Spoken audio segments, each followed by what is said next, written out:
Welcome.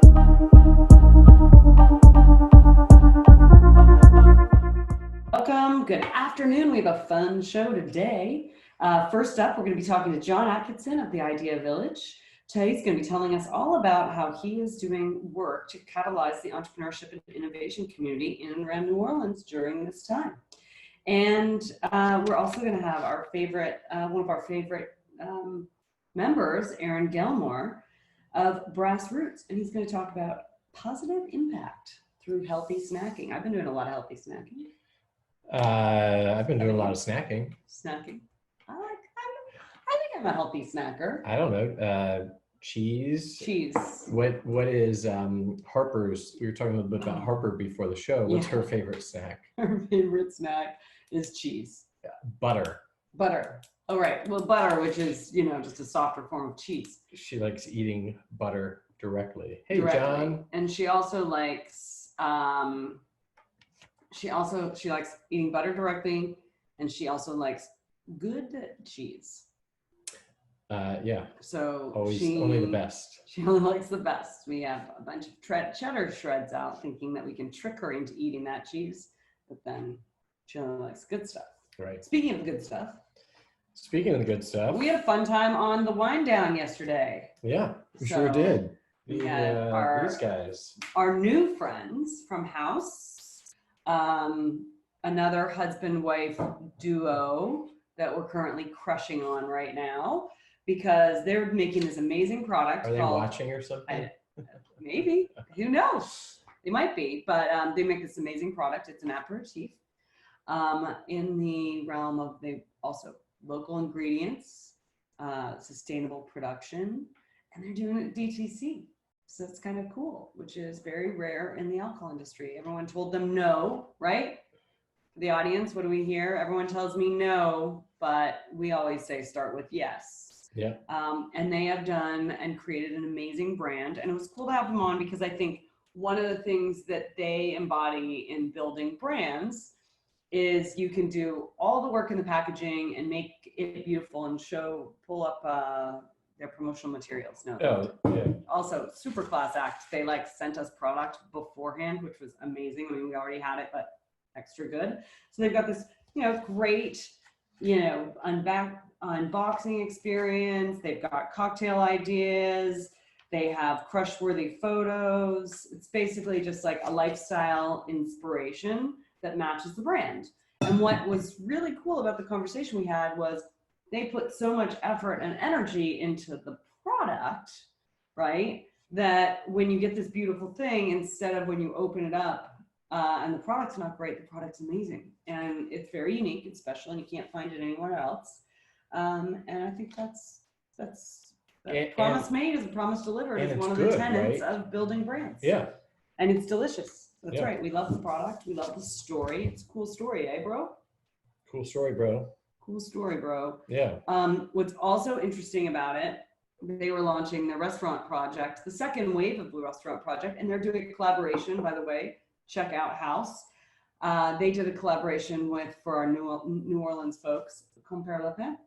And so they worked with the chef there to design a spirit product. All proceeds of that will go to the restaurant's employee fund. So as we know, we're seeing restaurants get decimated across the country as we continue our weeks and months long shelter in place. Mm-hmm. And so people are doing their parts to support their local restaurants. And it's kind of cool because it's cross-industry collaboration within, and they're, everybody in the food and beverage and the hospitality industry, they're coming out to support each other in really unique ways. We're seeing that here in Sonoma County with some of the restaurants in both locally and in San Francisco, and collaborations with winemakers. And this is another collaboration, but I think the idea that so often, not only can you learn from other industries, but other industries can lead the way, which is we have to all be strong. And that's sort of the message that we always try to impart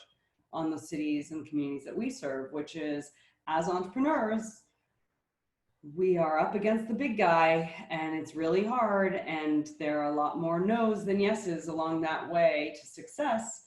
So We certainly don't have any time to be fighting with each other. We have to collaborate and support each other. And that's what we've always been talking about, which is collaborative and supportive ecosystems, which is also why we're really glad to have Jon on, one of our collaborators in the New Orleans ecosystem. Yeah. And, you know, sticking on restaurants for a second here, I don't know if you saw maybe some of the viewers saw the article in the New York Times this morning about restaurants. And it's obviously, I think it's sort of the, you know, it's the go-to example of a lot of the businesses that are in crisis right now, because it was so, you know, stark when everybody's sort of shutting their doors and going through layoffs. But there was a survey done, this is pretty startling. 70% of restaurant owners have said they're not going to be able to reopen. Isn't that unbelievable? 70%. That is so sad. And that's not going to be based on who's the best restaurant. That's the problem, right? It's not like you're going to like call 70% of the restaurants based on how good their food is. It's going to be the ones who can survive. And so some of those smaller restaurants that are independently owned may actually really, really struggle. Yeah, and it's the independent restaurants that are really challenged. You know, a lot of the I don't know what they call themselves, chain restaurants or, you know, multi-location restaurants, more corporate. They all got, you know, they got the PPP loans, right? Shake Shack and Ruth's Chris and whatnot. But you know, these independent restaurateurs. So anyway, we've actually been talking about a new addition to lifestyle business of a thematic week. Next week, we're going to be doing Pivot Week. Greatest week since Chart Week. So everybody on the show next week is going to be talking about pivots that they've been making. And I think we're thinking about doing a restaurant week, which is obviously a little bit outside of our day-to-day with Launchpad, but we love restaurants, and there are some very innovative things, and you know, they're taking the brunt of it along with a lot of other people. So look for that coming up. All right. Yeah. So on one of the things we were going to talk about today, as we're thinking about this, is when we think about the rebuilding phase, we were talking to a friend yesterday, and they were like, you know, as we look at these cities across the country, entrepreneurship is just going to be necessary. And so I think I'm predicting a rise of work-life integration, just like we saw with Helena and Woody from House. They were talking about how they are transforming their industry. They're doing it together as a husband-wife team. It seemed like they get along well. Yeah. They stay in their lanes was one of the tips. We do too, right? Yeah, we do. But anyway, one of the things that they were talking about is like, as a husband and wife team, when you're raising money, you know, it's always sort of is this a lifestyle business, right? And they're like, yeah, it's a lifestyle business. It's badass, recreating the category, going after it hard, and might be a billion-dollar platform. Right. It transforms the food and beverage category. That's a pretty fucking good lifestyle business right there, right? Yeah. And that's why this is sort of the inspo. We should have had them on the show, because they could have been on. We should have them maybe in a couple of weeks. Have them back to talk lifestyle business. So you want to talk a little bit about the show? Thanks for the tee up. Yeah, so the name of the show, we call it various things, but LPTV, but the show is on LPTV called Lifestyle Business. And we always introduce it at the beginning of the show, but usually that's the first second in and not all the viewers are on. So you're watching Lifestyle Business. And with Chris and Ann. With Chris and Ann. And the reason that we have chosen this as a name for the show is we actually want to reframe the term. You know, a lot of times that there are sort of terms that the group who has a derogatory term owns that term and then reframes it. And that's what we're doing with Lifestyle Business. I remember when pivot was a derogatory term. Yeah, well, that's changed. But you know, so many VCs, if anybody's ever pitched for funding, you get the typical brush off of, oh, I think this is a lifestyle business. This could be a $10 or $20 million lifestyle business. I mean, who doesn't want to build a $10 or $20 million great business? So we want to give a voice to all kinds of businesses, obviously including startups, but building a lifestyle business is a very valid endeavor. It's an incredible endeavor. I mean, who doesn't, $10, $20 million business? It may not be fundable by a VC, but that doesn't mean it's not valid. So we're going to celebrate all of the moments of that journey, your idea, your first dollar of revenue, paying yourself for the first time, right? For people who might be out of work now or laid off, starting a business and then eventually paying yourself is such a great moment. And a lot of people want to give back with their businesses. Well, what's the best way to give back? Actually create a job, right? Hire an employee. So all of those steps are super important parts of the journey. And we want to celebrate, building a lifestyle business. And if you've ever been on VC Twitter, it's most of what my feed is. We all know that there's way too much, content and media for startups. And while we love startups and invest in startups, and a big piece of who works at Launchpad. Yeah, exactly. We love that, but we want to expand that voice to lifestyle businesses as well. So here we are. This is lifestyle business. That's right. Yeah. I also think that regardless of whether I think there is a movement towards understanding that if you're going to build a really successful company, work and life are likely integrated. That may be because you have a co-founder who you're married to, or it could just be you are working really long hours to try and make it. By the way, if you're married to your co-founder, it's a dead giveaway that it's probably a lifestyle business. I don't agree with No, but we get pigeonholed that way a lot. That's the right? point. They're always like, oh, well, there you go. And so now all of a sudden, because by the way, you spend 24 hours a day talking about your business, right. It becomes a lifestyle, that's for sure. But I think people do get pigeonholed into the term. And I think one of the things we're trying to convey is that whether you're building a $1 million business or a $1 billion company, lifestyle and business actually all have to intersect, right, in this world, which is we have to think totality about the entrepreneur and about the entrepreneurship journey. And so that kind of brings in sort of the life and the concept of wellness and those touch points. Style is more important than ever in a world where we're so consumed with passing things and everybody's trying to convey and commit to attention. A good experience and a good brand and thinking about all those functions of that is important. And then business is obviously what we do every day. And I think I like that totality of that term, because the fact of the matter is that you're right. It's always about the startups. And I think what we've seen in the last year is there's just so much opportunity if you expand the category of startup to small business and to thinking about everybody else. So. And by the way, because we're going to have Jon and Aaron on here, we are committed to startups as well, right? It's sort of a Venn diagram, and startups are a core part of that. Key piece of that. Very, very important, from a job creation, from a big idea and disruption standpoint. So I think we'll be talking startups today. I can't wait. Here on Lifestyle Business. Should we bring them in?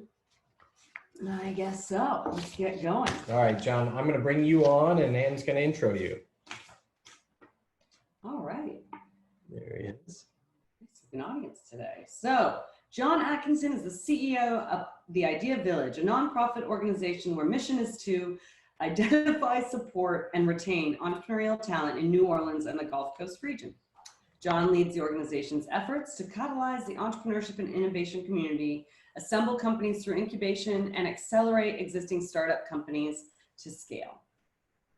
Active in the local investment community, Jon also serves as the administrator for Lagniappe Angels, LLC, and previous to Idea Village, served as director of Center for Entrepreneurship and Community Development at Loyola University, New Orleans, a program he helped found. All right, Jon, how are you? It's great to see you. Hey guys, I'm doing well. How are you? We're doing well. We're doing well. Yeah.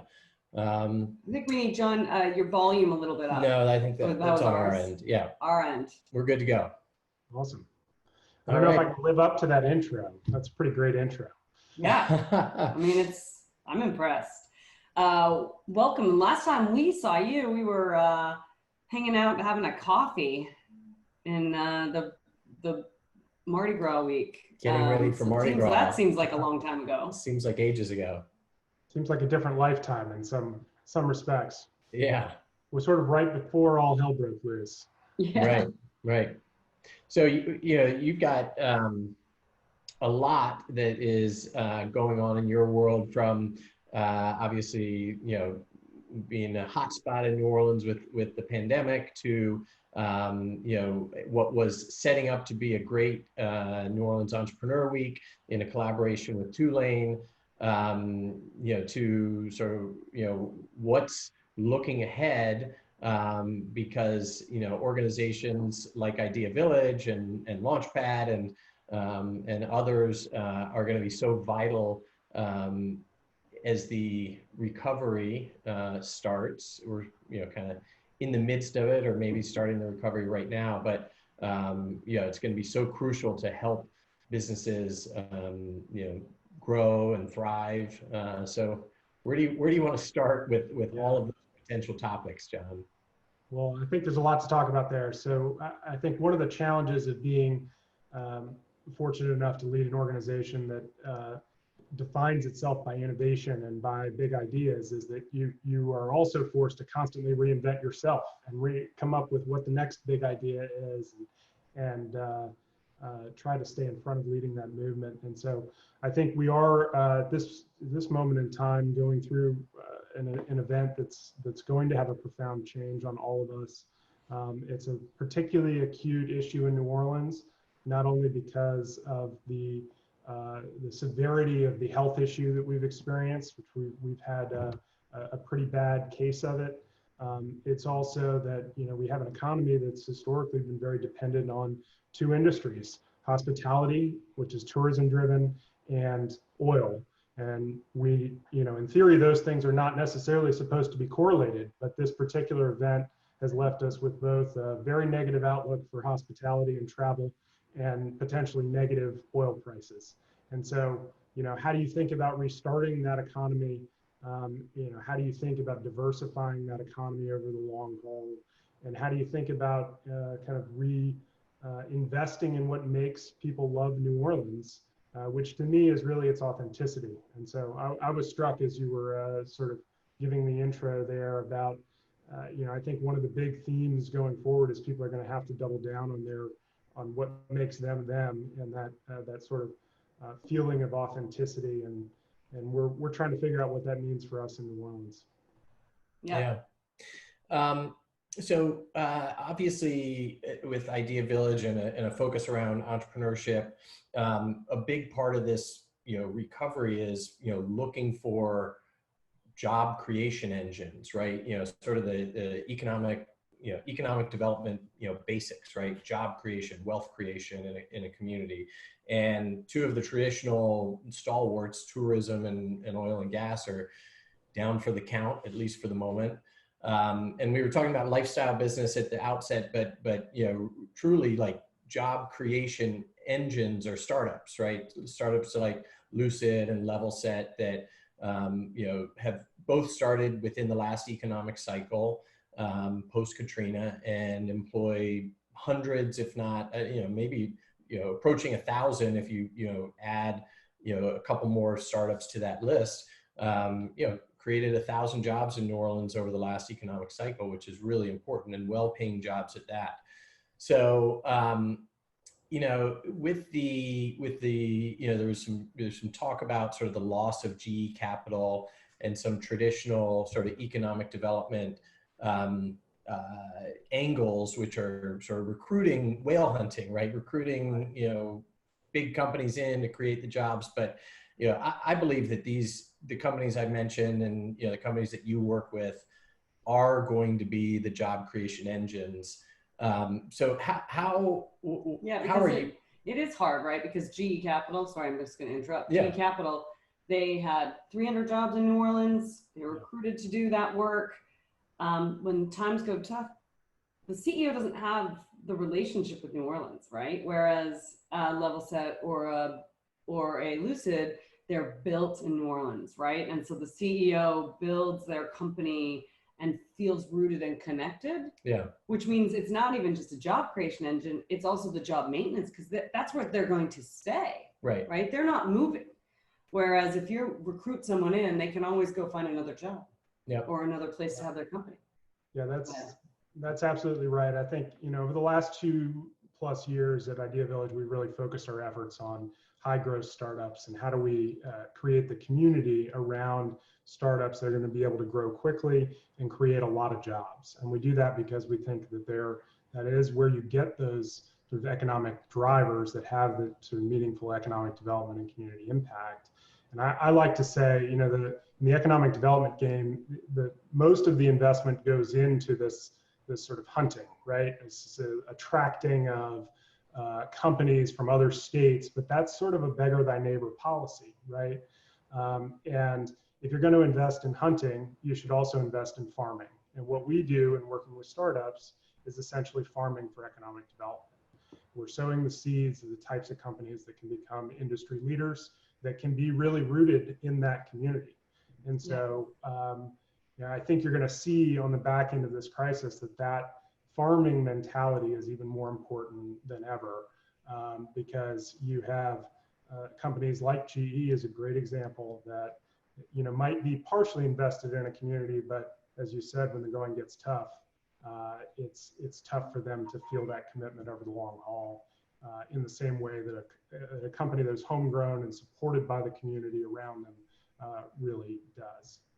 Yeah, I think that's a really good mentality, that notion of farming, because I feel like we've been fighting that fight for a long time, which is the amount of economic impact that you can have in a city from the grassroots entrepreneurial community is as great an impact as recruiting Amazon HQ. And in the future, I think the reality is we're seeing the acceleration of the fact that everybody's currently working remotely. So the idea of like having a physical HQ and recruiting that to a city, that feels very 2019. And 2020 is very much like, no, everybody can work from home. And so I think as we usher in this new phase, and I think it is going to be a new phase, right? Mm-hmm. The idea of, I actually think it's farming, but the recruitment angle of economic development, which is what they're built for, should actually shift to recruiting talent. Right. And what does it take as a city to recruit the level of talent that we want to start to be those job creation engines? Yeah. And I think one of the things we need to see if you want to be a city that competes is you're not now competing because you have an HQ in your city.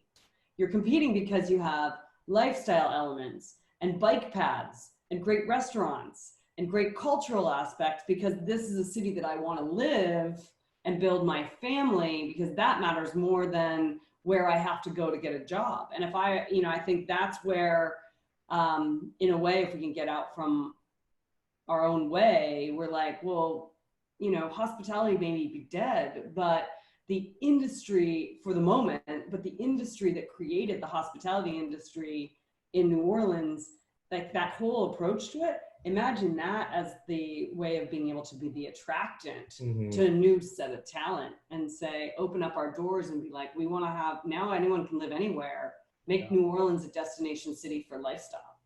I think that also works the other way, which is if you're starting a company in a place that has that culture, that has that authenticity, and you want to go recruit, best in class talent in somewhere else, the ability to do that's going to be a lot greater tomorrow than it was yesterday. And so right. I think there's a rethinking of, what is the life that I want to have, and how much am I willing to commit to a place with a high cost of living that is going to have to be recalculated on the back end of this crisis. Yeah, which is cool. I mean, those themes are what are emerging. Something we talk about on the show a lot is about how everyone tells us that it's going to go back to normal, especially our landlords. It's all going to be normal. one in particular, but it's all going to go back to normal. Everything's going to be fine. Don't worry. We got this.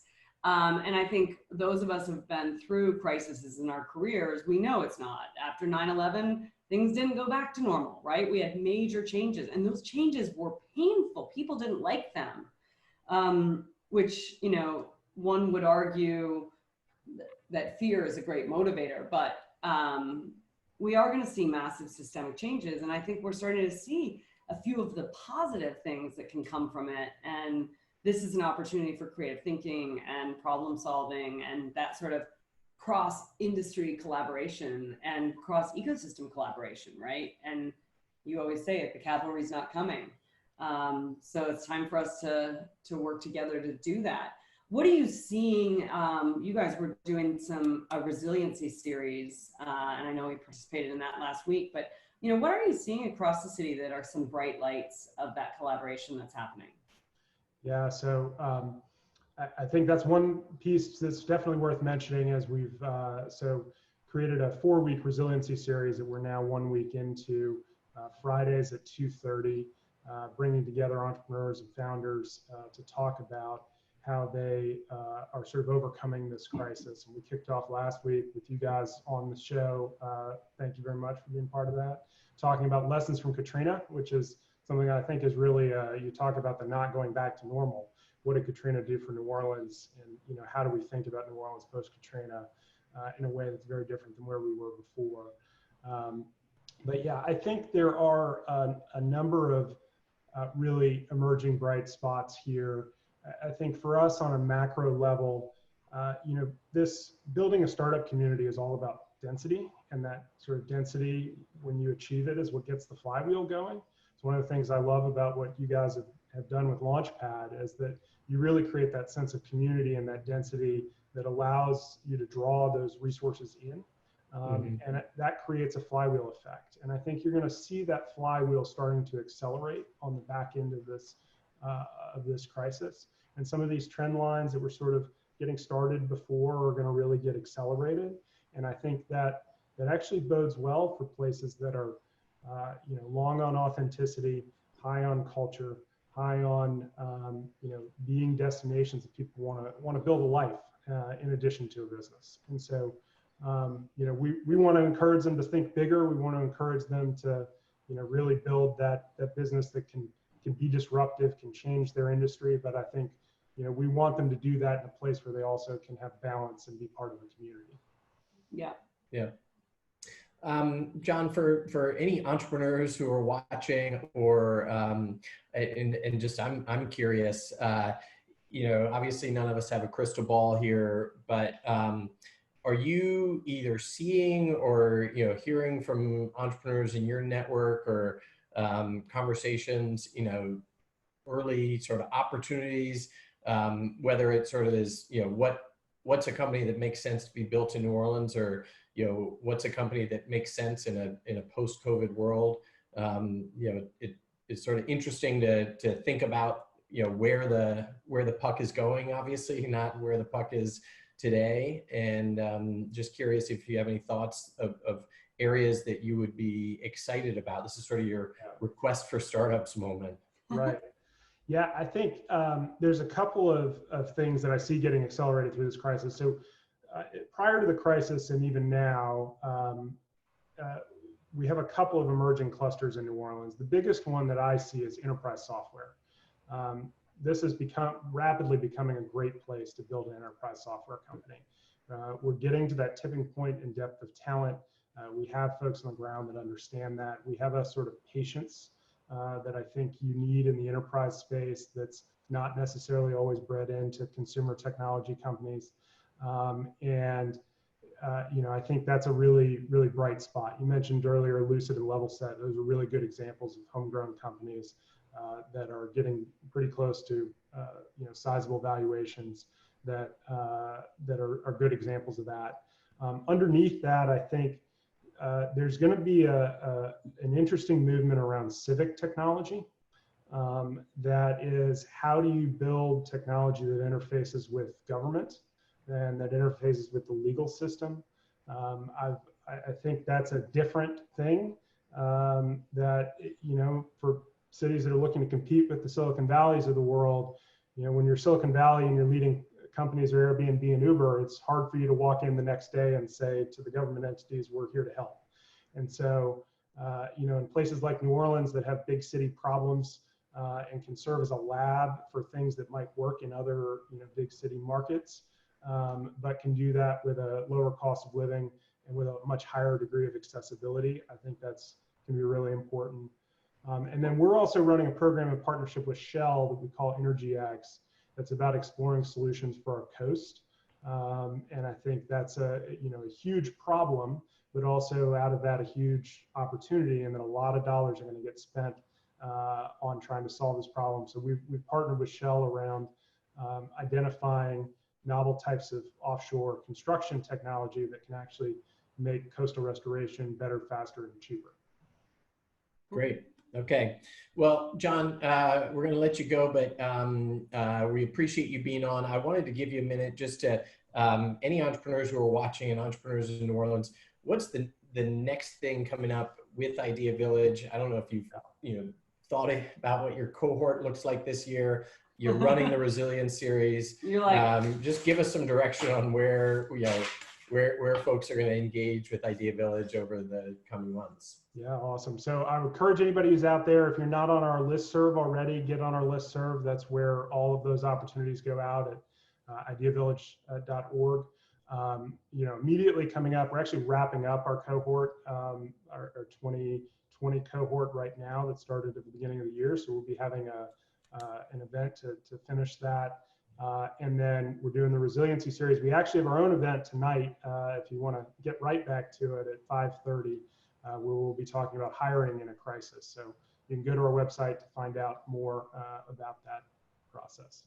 Okay, good. And Ariel has put your website in the chat so folks can follow along there. Jon, it's good to see you. I look forward to continuing the conversation, and we'll let you go, but we'll see you soon. Thanks for having me. It's good to see you. See you soon, very soon.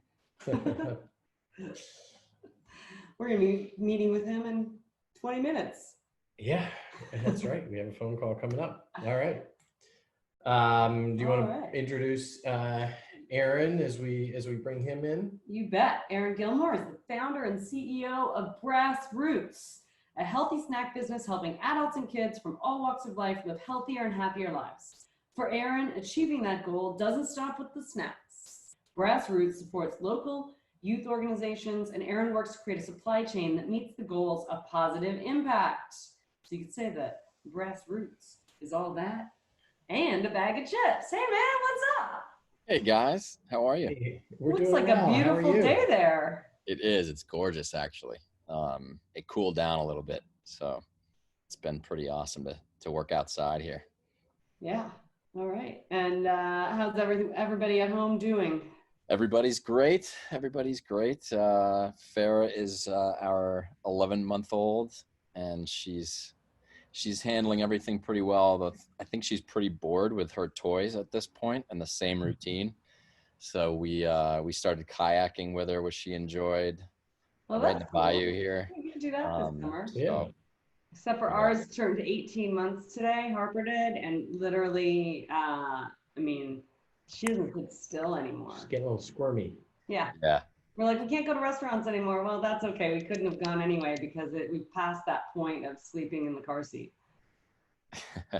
Yeah, Farah is pretty restless. We haven't tested out any non-home activities outside of kayaking and walking, honestly, for the most part, but she's changed so much in just the past 2 months. It's crazy. It's like a total trip. Yep. Anyway, well, I guess we're here not to talk about kids. Oh, well, whose photo did you think was cuter? I don't think you saw that part. That was not while we were live. Oh. All right. Well, let's jump in, Aaron. Wanted to sort of get a sense of how you're, engaging your audience and your customers. Obviously everybody's sort of on work from home. You've got, product, distributed both, online, Amazon and retail. How has this been impacting you, and what are you doing, differently or, the same? How's this working with Grassroots? Yeah. I think one thing we've done that we actually were already working on leading up to COVID-19, the situation, was being very transparent with everybody about all the inner workings and back end stuff going on within our business. And then me, frankly, doing a lot of videos. And I think these days that seems to be one of the best media to utilize to convey everything you're working on, because I think especially in food products, honestly, there's a lot of emotion that you can't convey without using video and sound, and this kind of as close to face as you can get. So we were already doing that. And now we've really ramped up a lot of our e-commerce customer acquisition. So we're using Facebook ads. I think the most difficult part for us is in food, you have to get people to taste your product. And, grocery stores have now put demos fully off limits. So normally with every new retailer, we would be sending some staff in there with a table and samples and having them talk to customers. That's just not an option. And I don't know when that'll be an option. So we've kind of transferred some of that budget over to giving people free samples, sending them, taking their information in, sending them a free sample along with information on the company, and then providing them with a promo code and hopefully, converting them to customers over time. And so that's kind of the simplest way to put it. We've had to definitely pivot. There's no more in-store samplings, and that used to be this great tool for retailer. So, that's amazing. Lots of challenges. It's like direct DTC, only it's not like immediate conversion on the line. Yep. I mean, you have to really believe in your product, and that people are going to, once they receive it, feel it, taste it, interact with you as a brand, that they're going to convert into a customer. But the market is probably primed, right? Where people at home were snacking. We were talking about snacking. And trying to stay healthy, right? Trying to actually like we were talking about with house, people care more and more about what they're putting into their body. And so, you're sort of the market is meeting the moment for you.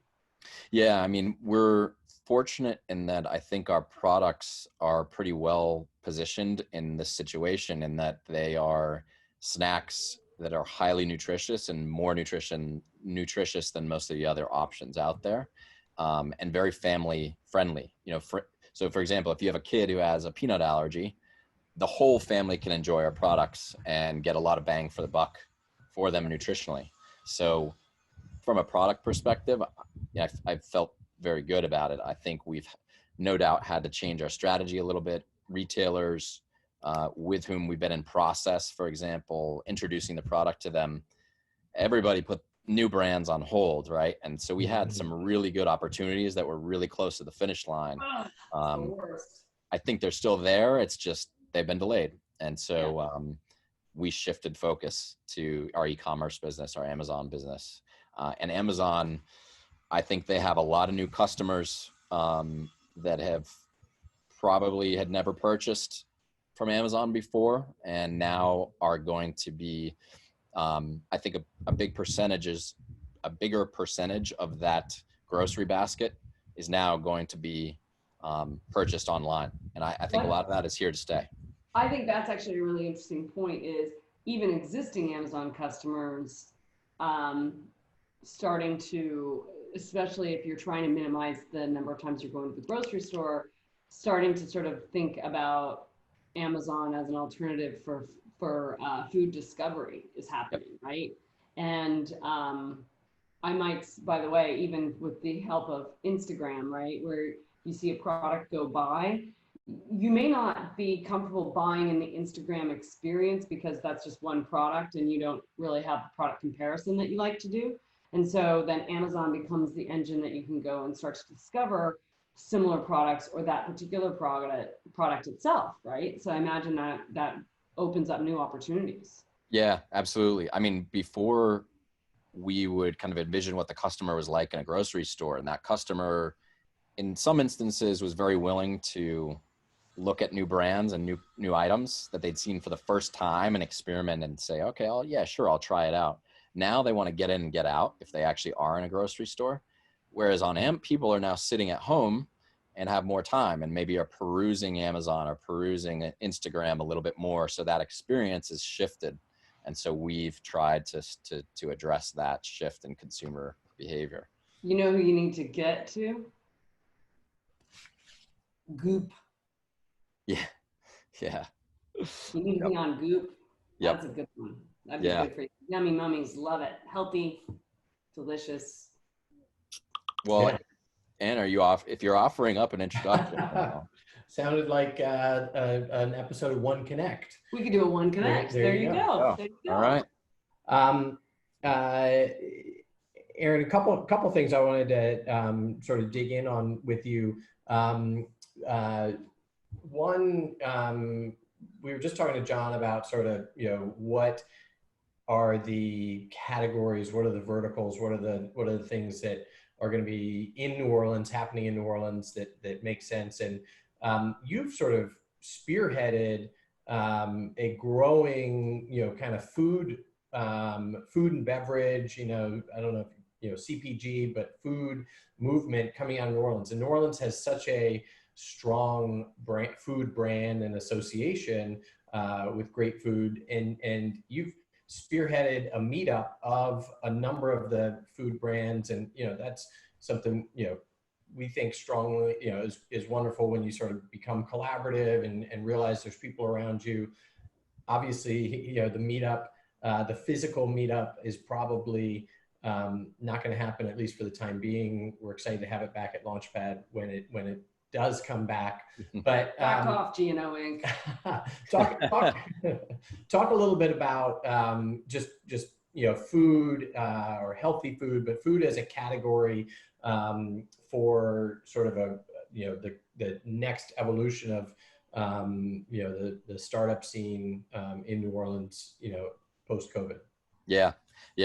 Well, so we started New Orleans Food and Beverage, and thanks to your help, and we had those meetups at Launchpad, and the idea was really bringing people together that were in the food and beverage, packaged food and beverage space, and that includes spice seasoning companies all the way to distillers, and we wanted to bring everybody together because everybody was operating independently. Mm-hmm. And I noticed in other cities that unifying group was so important to the ecosystem and helping everybody push forward, and sort of the rising tide lifts all ships mantra. And so it's been all organic, and it started to really gain steam. And what's really interesting, my whole pitch I didn't have to pitch you guys because you were all for it, but my pitch to the city was really very much an economic pitch, in that, hey, this is something that the city needs and should embrace. We already do food and beverage well.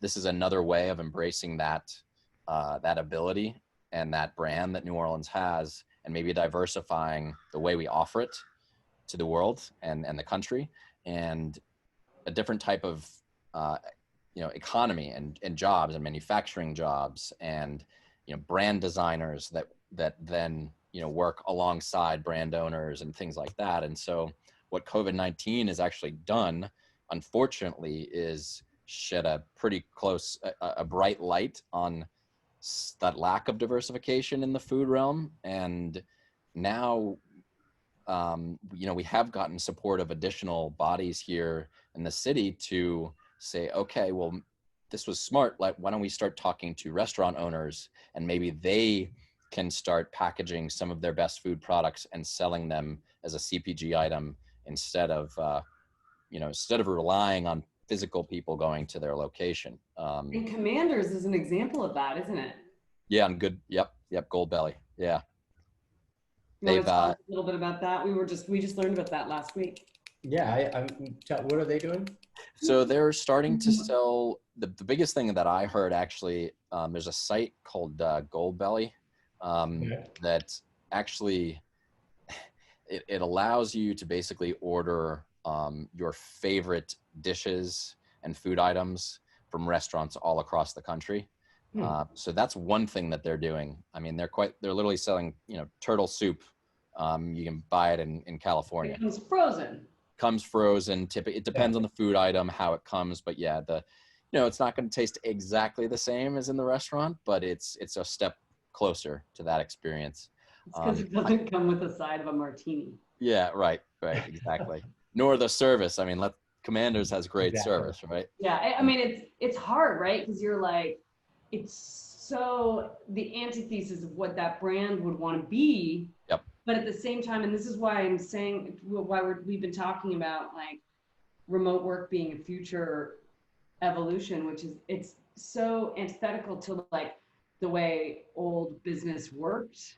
But now all the bets are off and they are working that way. And it's like the bets are off with Commanders. And you're like, how do you reach your customer and think differently, because the same old way doesn't work anymore? And so it's fascinating to see how fast people are starting to actually be more, we're seeing so much more creativity and openness to experimentation where previously would have been very closed. Anyway. By the way, one thing that I have enjoyed is there's a lot of restaurants that are now doing order online.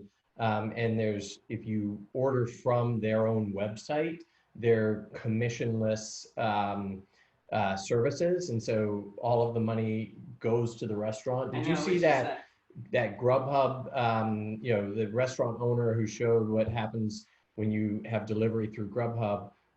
It was like 40 orders in a month, and over $1,000 worth of receipts. That's what customers paid for the food, and the restaurant owner got $300. Everything else went to service fees and the delivery and et cetera, et cetera. So there's so many of these platforms that are extremely extractive, so actually going directly to the restaurant's website and ordering is very helpful to them. Yes. It actually kind of reminds me of musicians, unfortunately, and when their music and their original content's getting distributed on some of the larger providers, how little when they get these 25-cent checks in the mail. Right. But yeah, I think some of the larger delivery platforms,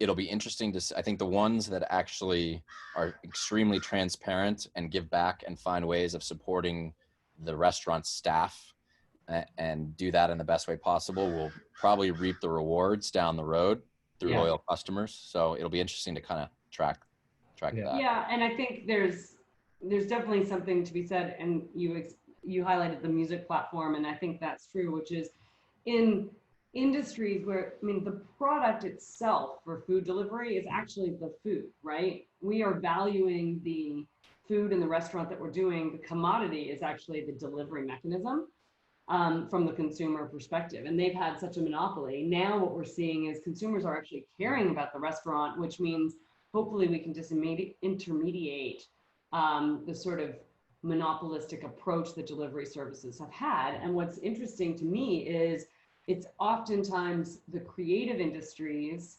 where the correlation to being a really amazing chef and restaurateur and that whole experience doesn't always correlate to being the best at sort of infrastructure, supply chain management, and some of these components that are business related. Just like in music, if you're a great musician, it doesn't necessarily mean you're the best AR, right? And so we're seeing that these platforms sort of take advantage of that, and take advantage of the creative class. And so it's interesting. I feel like there's an opportunity because the creative class is what's so needed right now, that there's this desire for that more personal connection because we're lacking the in-person experience. Down with platforms. Yeah, honestly, despite the fact that Amazon volume and sales have increased so dramatically, I still think this is this would be the opportunity for a new player to come in and disrupt that, because there are some serious underlying issues that Amazon's facing right now with this increased volume, employee safety and how they're treating vendors. And so, we've seen local delivery systems get set up using laid off workers here. So is that a new model that could take over in some way, and people latch onto that because of the emotion behind that? I don't know the answer, but it's interesting. Super clever. I also think there's an element, especially in a world where you don't have that in-store experience, the idea of like a curator and a boutique-like experience that curates a series of products that can be trusted and valued, and then they basically become the new storefront online, whereas Amazon used to be that storefront. There's so much there, right? It's like going to everything is there, so you have no curation engine. I could see the rise of curation becoming an interesting e-commerce play. It's like you're almost like curating your like wellness boutique, and here it's Goop basically. Right. But lots of little mini Goops. Yep. We should create mini Goops. What did you have? I was just gonna ask Aaron one more question, if that's all right. You got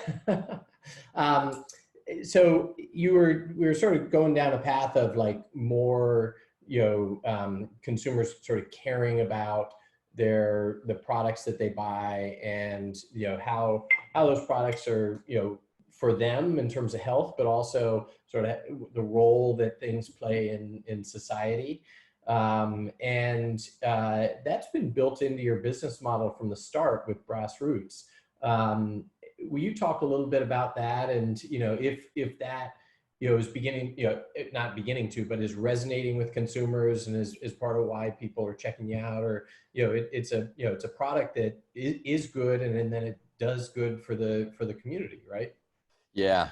I think now more than ever, people do care about a lot more than just the product, and I kind of constantly talk about impact, and what gets me so excited about what we built so far is that as we grow, that impact and the ripple effect can be so much larger than what it is today, and more than just giving people nutrition.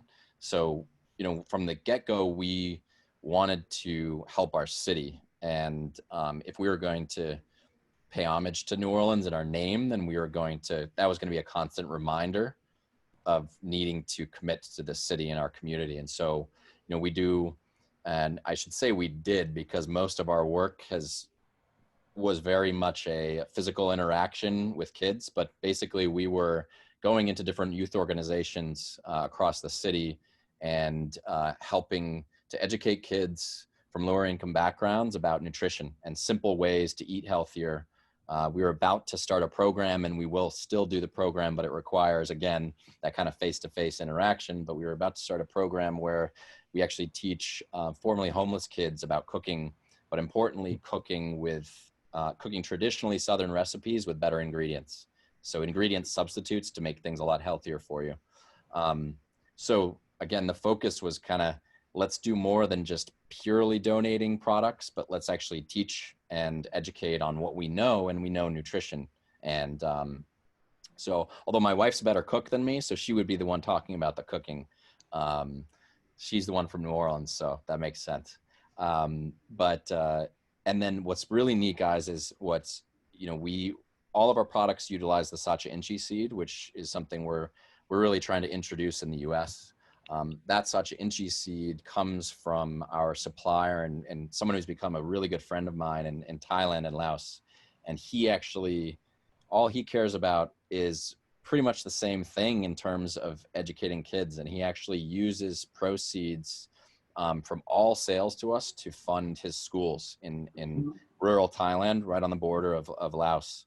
And he teaches kids from K through 12. He has a college there, gives them job training. And then the farmers are often farmers he has helped convince basically to stop growing illegal crops in some instances and grow Sacha Inchi as a value crop, high value crop. So that that's what gets me so excited, is like from New Orleans to Thailand and Laos, we're still tiny right now, but if we execute, we do this right, that impact, the number of farmers, the number of kids that we can actually help, and forgetting our customers, but including them, right, is that ripple effect is what gets us so excited. And we're just at the beginning, but that's kind of the map and the groundwork we've laid so far. So that's awesome. As Aaron. John was talking about earlier, that's your flywheel, right? That's a really positive flywheel to get going, in all touch points. All right. Yeah.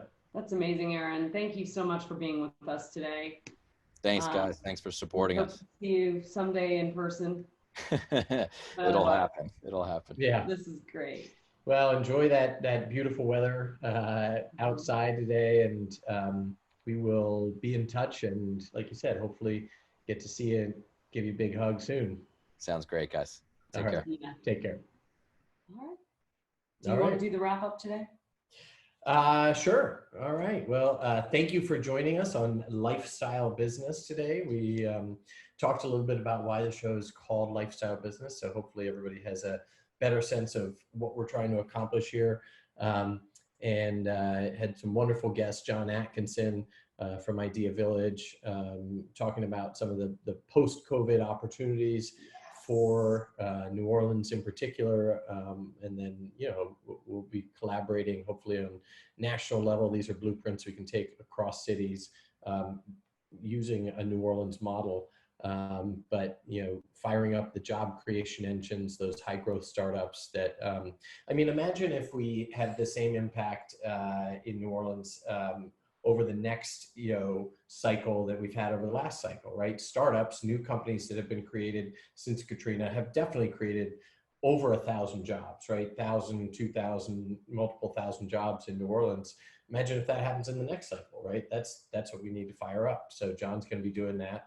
And then Aaron Gailmor from Grassroots. One would even say maybe 10,000 jobs. 10,000 jobs. Let's do it. Yeah. Haven't companies working at Launchpad mean 5,000 jobs? Absolutely. Yeah. And then Aaron Gailmor from Grassroots Foods, who you can order off Amazon or off their website, but healthy snacks and talking about the emerging. Delicious. That's actually I might be heading over to Amazon. A key part of it. They are truly delicious and healthy. But that's a good combination. And have impact. Yeah. And helping New Orleans, and as it turns out, farmers in Thailand with the seed. So, and thanks to all our viewers for joining us today. Great to see everyone. Audience today. And we will see you again next week. Because next week is Pivot Week. Pivot Week. Most exciting week since Shark Week. All right. So long, folks.